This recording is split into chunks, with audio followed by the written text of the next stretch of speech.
still remember the first that teacher I ran into. I share more about this in my new book, That New Teacher Next Door, in chapter one, but I was always in awe of her because one thing that was amazing about her is she had impeccable classroom management skills. In fact, she had by far the best in the school. She was always on top of planning and prepping. In fact, oftentimes she was planned and prepped ahead, and she was always caught up on her emails and PD. But particularly what I loved about her, she left at contract time with her husband. She would walk down the hallway with not a single thing in hand as soon as contract time started or ended. And I was always in awe of her, wondering how does she do it? Meanwhile, one of my coworkers and my teammates was jealous of her and would often degrade her or say things about how she didn't care about her students like she did. And I always wondered how. What is her secret and how does she go about doing this? Well, later in my career, I had a teacher stop me in the hallway and ask me how. I had realized I had embodied that teacher next door, that teacher who was leaving at contract time without even realizing it. So much so that my coworkers started to notice it and started to ask me my secret as well. So today we're going to dive into what that teacher next door does differently so you can embody your very own version of her. So with that being said, let's dive in. Hey teacher bestie, my name's Helena and I'm the creator of the Present Teacher Podcast. I'm a first year teacher coach, and in this podcast you are going to learn everything from simple, actionable classroom management, social emotional learning, and teacher wellness strategies. You know that impact you want to make in the classroom? Well, we're going to make it happen here.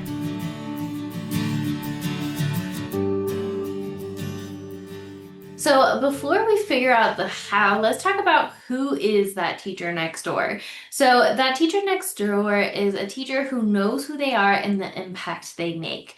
They are no longer stuck with what society deems a good teacher should be. They're no longer chasing long hours, sacrificing their personal life, and working endless nights to show their worthiness as a teacher. This teacher knows that they are worthy and they are a good teacher and they're making an impact every day just by simply showing up.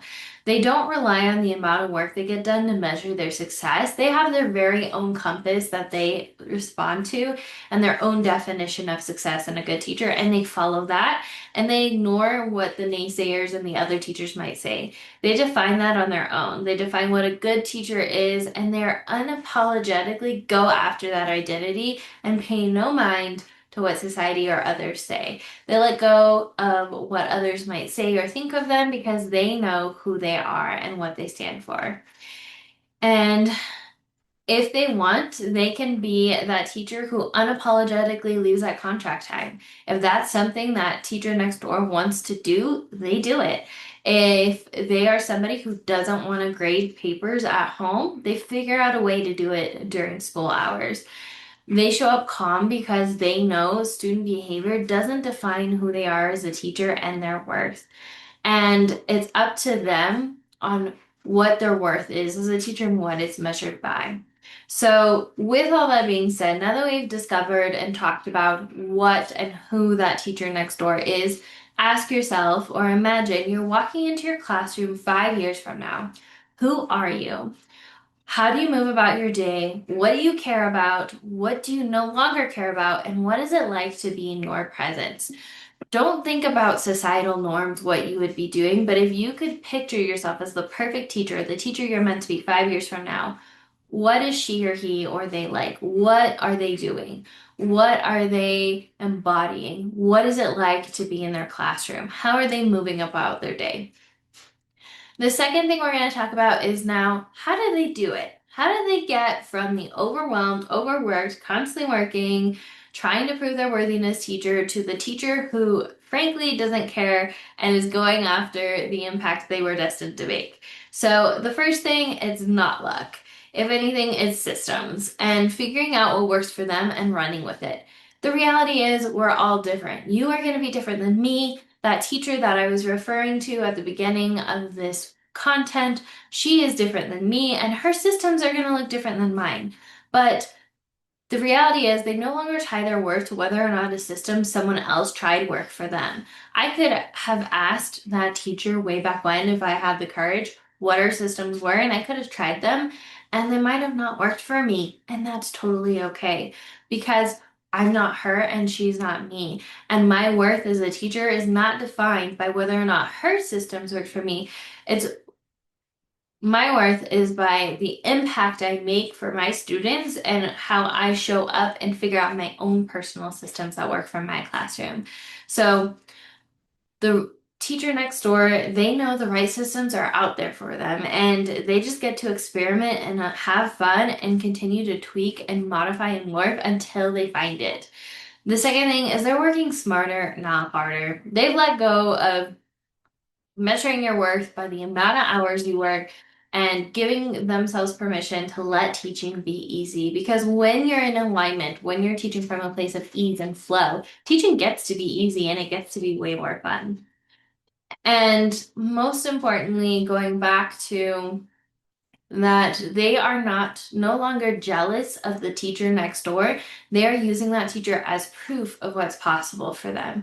I could have easily became jealous, like my coworker, of that teacher next door that I mentioned at the beginning of this week's content, but I didn't. Instead, I used her as inspiration of what's possible for me. Because if she can figure out a way to make teaching easier, then that's proof that I can too.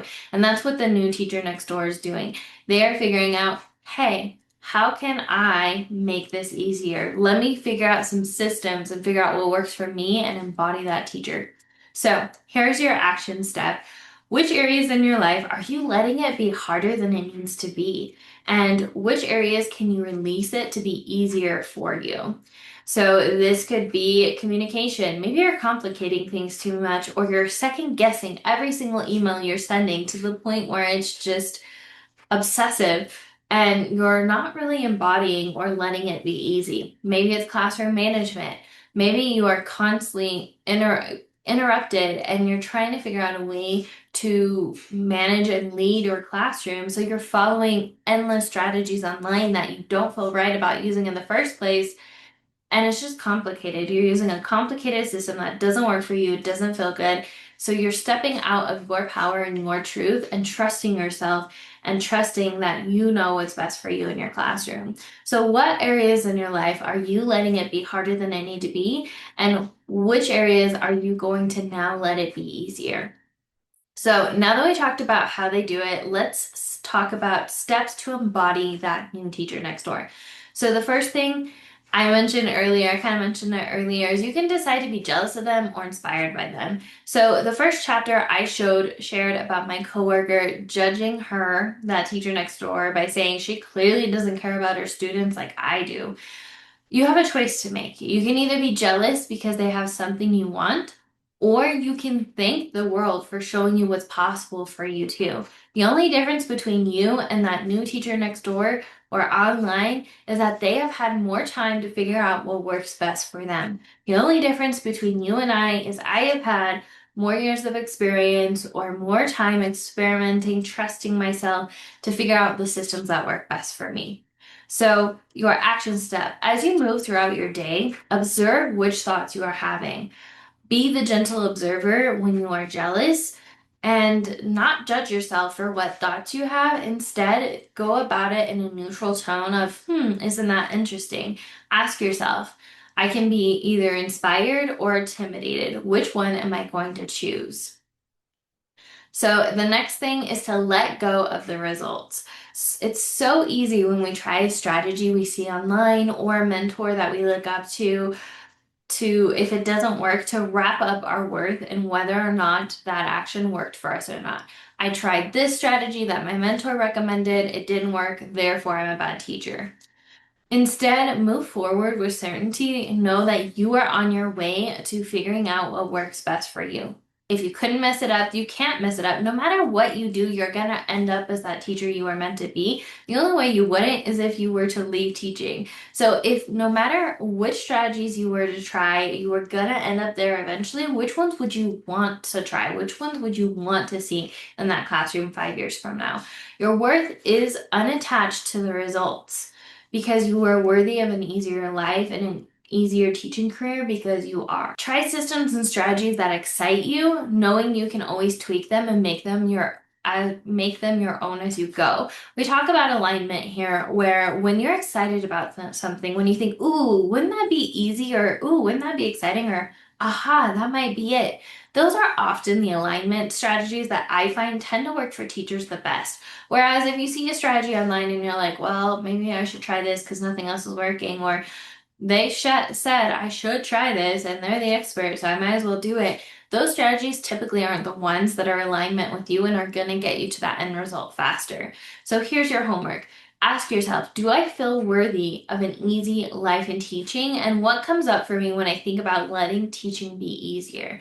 Do you feel guilty or shame for letting things be easy when so many other teachers out there are struggling? I personally am talking about this because I was right there with you. That's how I felt. Where am I making things harder than they need it to be? So the last step is to take aligned action. And we talked about this, I touched on this earlier, but if it excites you, that's the right move. If it lights you up, if you think, oh, wouldn't it be cool if, or wouldn't that be exciting if, that's typically the right move. If it makes you feel like you should, or shame, or guilt, or you have to ask if there's a better way,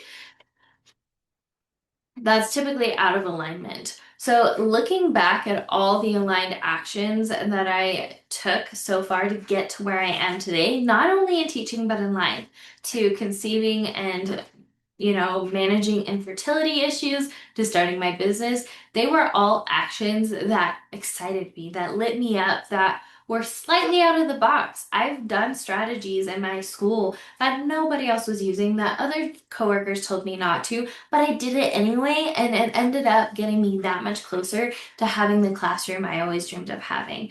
So, with that being said, here's your homework. If no one could be mad at you or judge you, what would you try next? If anything was guaranteed to work, that strategy you try next was guaranteed to work, what would you do next? So let's wrap this up. So we talked about who is that new teacher next door, and we talked about how they do it. How do they change their life? How do they go from overwhelmed, overworked, measuring their worth by the hours they work, the sweat on their back, and the sacrifices they make to the impacts that they make? And what are the steps they take to embody that person? So, if you enjoyed this week's content, I would love if you can send me a message to let me know, or drop it in the comments if there's a comment section.